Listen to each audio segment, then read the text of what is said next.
ஓம் ஸ்ரீ சத்குரு சாய்நாதரின் திருவடிகள் போற்றி. Hi friends, இந்த நாள் உங்கள் அனைவருக்கும் ஆசீர்வாதமிக்க நாளாக அமைந்திட இறைவனை வேண்டி வீடியோவுக்குள் அழைக்கிறேன். நாம் சாய் சச்சரிதம் சென்ற வீடியோவில் சாய்பாபாவின் பாதுகைகள் வேப்ப மரத்தடியில் உரிய சம்பிரதாயங்களுடனும் பக்தியுடனும் பிரதிஷ்டை செய்யப்பட்டதையும், மொஹிதீன் தம்போலியுடன் நடந்த மல்யுத்த பயிற்சியில் பாபா தோல்வியை தழுவியதையும், அதன் பிறகு தன் வாழ்க்கை முறையை மாற்றி அமைத்து கொண்டதையும், தனக்கு விளக்கு எரிக்க எண்ணெய் கொடுக்க மறுத்த வியாபாரிகள் ஸ்தம்பிக்கும் வண்ணம் தண்ணீரால் விளக்குகளை இரவு முழுவதும் எரியவிட்டு அவர்கள் தங்கள் குற்றங்களை உணரச் செய்ததையும், போலி குரு ஜௌஹர் அலி பாபாவின் மேன்மையை உணர்ந்து அவரிடம் வருந்தி மன்னிப்பு கேட்டதையும், பாபா எவ்வாறு தன் அகங்காரத்தை களைந்து சீடனின் கடமைகளை ஒழுங்குறச் செய்து தன்னை உணர்தலின் தத்துவத்தை மிக அழகாக நமக்கு எடுத்து காட்டியதையும் கண்டு களித்தோம். இந்த வீடியோவில் குருவின் கை தீண்டலினால் ஏற்படும் பயன், ராமநவமி திருவிழா, சத்குருவை பற்றிய சில முன்னோடி குறிப்புகள் போன்றவற்றை பார்க்க இருக்கிறோம். வாங்க வீடியோவுக்குள் போகலாம். அத்தியாயம் 6, குருவின் கை தீண்டலினால் ஏற்படும் பயன். ஸ்ரீ ராமநவமி திருவிழா, அதன் ஆரம்பம், மாறுதல்கள் முதலியன, மசூதி பழுது பார்த்தல். ராமநவமி திருவிழாவையும் மசூதி பழுது பார்த்தலையும் பற்றி விவரிப்பதற்கு முன்னால் சத்குருவை பற்றி முன்னோடி குறிப்புகள் சிலவற்றை ஆசிரியர் கீழ்கண்டவாறு கூறுகிறார். குருவின் கை தீண்டலினால் ஏற்படும் விளைவு, அதாவது பயன். எங்கே உண்மை அல்லது சத்குரு வழிகாட்டியாக இருக்கிறாரோ அங்கே இவ்வுலக பெருங்கடலுக்கு அப்பால் நம்மை பத்திரமாகவும் எளிதாகவும் அவர் நிச்சயம் அழைத்துச் செல்வார். சத்குரு என்னும் சொல்லானது நமது மனதிற்கு சாய்பாபாவை கொணர்கிறது. எனக்கு முன்னால் அவர் நின்று கொண்டிருப்பதை போன்றும், ஊதி என்னும் திருநுயிற்றை எனது நெற்றியில் இடுவதை போன்றும், அவரது ஆசிகள் நல்கும் கரத்தை என் தலைமீது வைப்பதை போன்றும் தோன்றுகிறது. எனது இதயம் மகிழ்ச்சியால் நிரம்புகிறது. அன்பு எனது கண்களில் இருந்து பொங்கி வழிகின்றது. குருவின் கரம் தீண்டலின் சக்தியானது வியக்கத்தக்கதாகும். உலகை அழிக்கும் நெருப்பால் அழிக்கப்படாத எண்ணங்களும் ஆசைகளும் உடைய இந்த நுட்பமான உடம்பு குரு சாதாரணமாக கரம் தீண்டுவதாலேயே அழிக்கப்படுகிறது. முந்தைய பல பிறவைகளில் உண்டான பல பாவங்களும் சுத்தமாக அடித்து செல்லப்படுகின்றன. மதங்கள் கடவுளை பற்றிய பேச்சுக்களை கேட்டவுடனேயே சஞ்சலப்படுபவர்களின் பேச்சு கூட அமைதி அடைகிறது. சாய்பாபாவின் சுந்தர ரூபத்தை பார்த்தாலே மகிழ்ச்சியால் நமது தொண்டை அடைக்கிறது. கண்ணீர் வெள்ளம் பெருக்கெடுக்கிறது. உணர்ச்சிகள் உள்ளத்தை வெல்கின்றன. நானே பிரம்மம் என்னும் உணர்வை அது எழுப்பி விடுகிறது. தன்னை அறிதலின் ஆனந்தத்தை ஸ்தாபிக்கிறது. நான் நீ என்னும் வேறுபாட்டை கரைத்து அவ்வப்போதே நம்மை உச்சத்துடன் ஒரே உண்மையுடன் ஒன்றாக்குகிறது. புனித நூல்களை யான் பயிலத் தொடங்குந்தோறும் ஒவ்வொரு அடியிலும் எனது சத்குருவால் ஞாபகமூட்டப்படுகிறேன். சாய்பாபாவே ராமனும் கிருஷ்ணனுமாகி என்னை அவரின் கதைகளை கேட்கச் செய்கின்றார். உதாரணமாக, நான் பாகவதம் கேட்கத் தொடங்கும் முன்பாக தலையிலிருந்து கால் வரை சாய்பாபா கிருஷ்ணராகி விடுவார். அவரே பாகவதத்தையோ உத்தவ கீதையோ கிருஷ்ண பரமாத்மா தன் சீடர் உத்தவருக்கு அளித்த உபதேசங்கள், மக்களின் நன்மைக்காக பாடுகிறார் என்றும் நினைக்கிறேன். நான் உரையாடத் துவங்கும் போது உடனே சாய்பாபாவின் கதைகள் உரிய விளக்கங்கள் தருவதற்கு ஏதுவாக என் நினைவிற்கு வருகின்றன. எதையாவது நான் எழுதத் தொடங்கும் போது சில வார்த்தைகளையோ சில வாக்கியங்களையோ என்னால் எழுத முடியாது. ஆனால் அவராகவே என்னை எழுதச் செய்யும் போது நான் எழுதுகிறேன், எழுதிக்கொண்டே இருக்கிறேன். அதற்கோர் முடிவில்லை. சீடனின் அகங்காரம் தலையெடுக்கும் போது அவர் தமது கரங்களால் அதை கீழே அழுத்தி தமது சக்தியை கொடுத்து அவனது குறிக்கோளை எய்தும்படி செய்கிறார். இவ்வாறாக திருப்திப்படுத்தி ஆசீர்வதிக்கிறார். சாயியின் முன்னால் எவன் சாஷ்டாங்க சரணம் செய்து தனது இதயத்தையும் உயிரையும் அவரிடம் சமர்ப்பிக்கிறானோ அவன் வாழ்க்கையின் 4 முக்கிய குறிக்கோள்கள் ஆகிய அறம், தருமம், பொருள், செல்வம், இன்பம், ஆசை, வீடு, முக்தி இவைகளை எளிதில் அடைகிறான். கர்மம், ஞானம், யோகம், பக்தி என்ற 4 வழிகள் நம்மை தனித்தனியே கடவுளிடம் இட்டுச் செல்கின்றன. இவைகளில் பக்தி வழி முட்கள், பள்ளங்கள், படுகுழிகள் நிறைந்ததாயும் எனவே கடப்பதற்கு மிகவும் கடினமாயும் இருக்கிறது. ஆனால் நீங்கள் சாயையே சார்ந்து குழிகளையும் முட்களையும் விலக்கி நேராக நடப்பீர்கள். ஆனால் அது உங்களை குறிக்கோளிடத்தில், கடவுளிடத்தில் அழைத்துச் செல்கிறது. இவ்வாறாக சாய்பாபா நிச்சயம் கூறுகிறார்.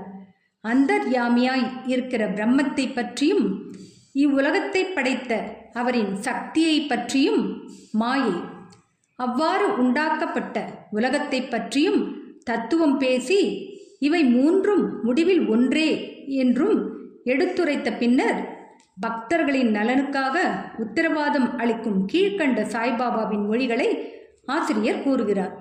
உணவு, உடை இவற்றை பொறுத்தமட்டில் வறுமையோ இல்லாமையோ எனது அடியவர்களின் வீட்டில் இருக்காது.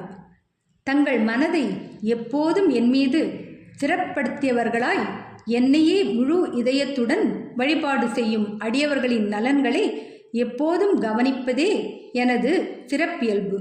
கீதையிலும் கிருஷ்ண பரமாத்மா இதையே தான் கூறியிருக்கிறார். எனவே உணவுக்காகவும் உடைக்காகவும் கடின முயற்சி எடுக்காதீர்கள். உங்களுக்கு ஏதாவது வேண்டுமானால் கடவுளிடம் இறந்து கேளுங்கள். இவ்வுலக கௌரவத்தை விட்டுவிடுங்கள். கடவுளின் அருளையும் ஆசையையும் பெற முயலுங்கள். அவரின் சன்னிதானத்தில் கௌரவம் அடையுங்கள். உலக கௌரவங்களால் வழி தவறி விடாதீர்கள். இறைவனின் ரூபம் மனதில் ஸ்திரமாக பதிக்கப்பட வேண்டும். புலன் அனைத்தும் மனமும் எப்போதும் இறைவனது வழிபாட்டிற்கே உரித்தாக்கப்படட்டும். வேறு எவ்வித பொருட்களிலும் எவ்வித கவர்ச்சியும் வேண்டாம். உடல், செல்வம், வீடு முதலிய வேறு எதை பற்றியும் மனது அலைந்து திரியாமல் எப்போதும் என்னை நினைத்து கொண்டிருப்பதிலேயே மனதை ஸ்திரப்படுத்துங்கள். அப்போது அது அமைதியாகவும் அடக்கமாகவும் கவலையற்றும் இருக்கும். நல்ல பழக்கங்களில் மனம் ஈடுபட்டிருப்பதற்கு இதுவே அடையாளம். மனம் அலையும் தன்மை உடையதாயிருந்தால் அது நன்றாக ஒன்றிவிட்டது என்று கூற இயலாது. இம்மொழிகளை குறிப்பிட்ட பிறகு ஷீரடியில் நடக்கும் ராமநவமி திருவிழாவின் கதையை ஆசிரியர் குறிப்பிடுகிறார். ஷீரடியில் கொண்டாடப்பட்ட திருவிழாக்களில் ராமநவமியே மிக பெரியதாகையால் சாய்லீலா சஞ்சிகையில் வருடம் 1925 பக்கம் 197 பதிப்பான மற்றொரு விபரமும் இதில் குறிப்பிடப்பட்டு 2 நிகழ்ச்சிகளின் கூட்டு விபரமும் இங்கே கொடுக்கப்படுகிறது.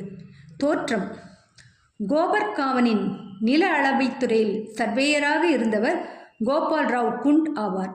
அவர் பாபாவின் பெரும் அடியவர். அவருக்கு 3 மனைவிகள் இருந்தும் ஒரு குழந்தையும் இல்லை. சாய்பாபாவின் அருளால் அவருக்கு ஓர் ஆண் குழந்தை பிறந்தது. அந்த மகிழ்ச்சியினால் 1897 அவருக்கு ஒரு திருவிழா அல்லது உருஸ், முஸ்லிம் ஞானியரின் நினைவு தினம் கொண்டாடும் எண்ணம் உதித்தது. தாத்யாபாடில், தாத்தா கோதேபாடில், மாதவ்ராவ் தேஷ்பாண்டே போன்ற மற்ற ஷீரடி அடியவர்களிடம் கோபால் ராவ் தனது எண்ணத்தை வெளியிட்டார். அவர்கள் எல்லோரும் இந்த யோசனைக்கு உடன்பட்டு சாய்பாபாவின் அனுமதியையும் ஆசையையும் பெற்றனர். இவ்விழாவை கொண்டாடுவதற்கு கலெக்டரின் அனுமதி பெறுவதற்கு விண்ணப்பம் செய்யப்பட்டது. ஆனால் கிராம குல்கர்னி அதிகாரி திருவிழா நடத்துவதற்கு எதிரடையாக தகவல் கொடுத்ததால் அனுமதி மறுக்கப்பட்டது.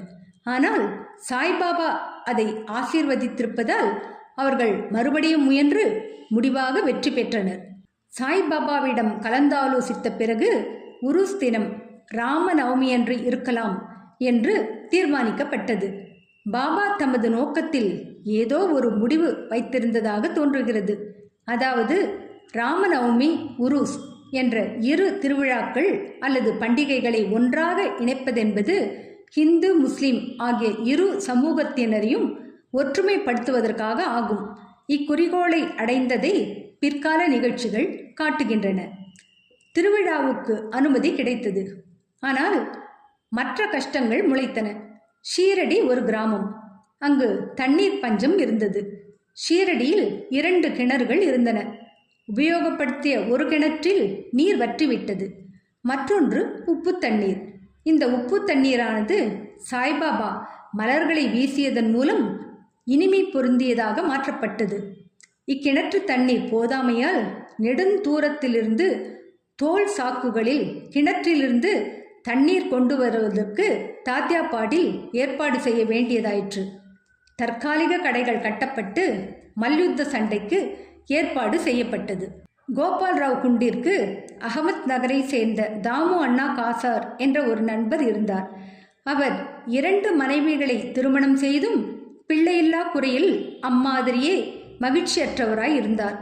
அவரும் சாய்பாபாவினால் ஆசீர்வதிக்கப்பட்டு புதல்வர்களை அடைந்தார். திருவிழாவின் ஊர்வலத்திற்காக ஒரு சாதாரண கொடி தயாரித்து கொடுக்கும்படி இவரை குண்ட் தீண்டினார். நானா சாஹேப் நிமோன்கரை மற்றொரு எம்ப்ராய்டரி வேலை செய்யப்பட்ட கொடி தயாரித்து கொடுக்கும்படி தூண்டி அதில் வெற்றியும் பெற்றார்.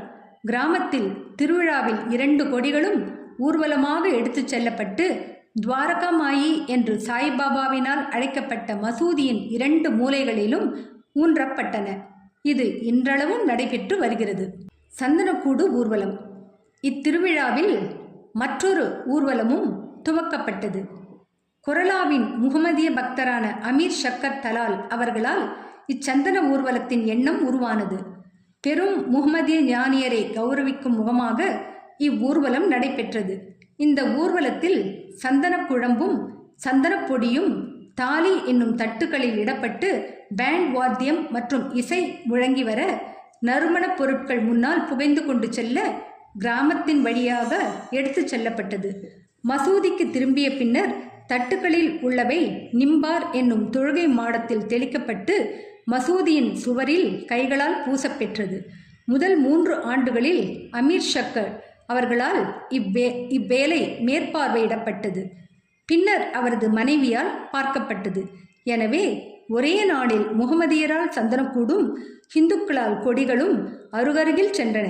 இப்போதும் எவ்வித இடையூறும் இன்றி அங்கனமே நடந்து கொண்டிருக்கிறது. ஏற்பாடு. சாய்பாபாவின் அடியவர்களுக்கு இந்த நாள் புனிதமானதும் மிகவும் பிரியமானதும் ஆகும். பெரும்பாலான அடியவர்கள் கூடி விழாவை நிர்வகிப்பதில் பங்கு வகித்தனர். எல்லா வெளி ஏற்பாடுகளையும் தாத்யா கோதே பாடில் பார்த்து கொண்டார். உள் நிர்வாகம் முழுவதும் சாய்பாபாவின் பக்தையான ராதா கிருஷ்ணமாயிடமே ஒப்புவிக்கப்பட்டது. அவ்விழாவின் போது அவளது இருப்பிடம் விருந்தாளிகளால் நிறைந்து இருந்தது. அவர்களது தேவைகளையும் விழாவிற்கு தேவையான பொருட்களின் ஏற்பாட்டையும் அவள் கவனித்தாக வேண்டும். மசூதி முழுவதும் அதன் சுவர், தரை முதலியவைகளை கழுவி சுத்தம் செய்து சாய்பாபாவின் அணையா விளக்கான துணியினால் கரிபிடித்து கருத்து போயிருக்கும் மசூதி சுவர்களை எல்லாம் வெள்ளையடிப்பதும் அவள் விருப்பமுடன் செய்த மற்றொரு வேலையாகும். இவ்வேலையை ஒரு நாள் விட்டு ஒரு நாள் சாய்பாபா சாவடிக்கு தூங்கப் போயிருக்கும் முந்தைய இரவில் செய்வாள். துணி, அணையா நெருப்பு உட்பட எல்லா பொருட்களையும் எடுத்து கசடர கழுவி மசூதி சுவரை வெள்ளையடித்த பின்னர் முன்போல் திருப்பி வைத்துவிட வேண்டும். இத்திருவிழாவில் சாய்பாபாவுக்கு மிகவும் பிடித்த அம்சமான ஏழைகளுக்கு அன்னதானம் வழங்குதலும் ஒரு பெரும் நிகழ்ச்சியாகும்.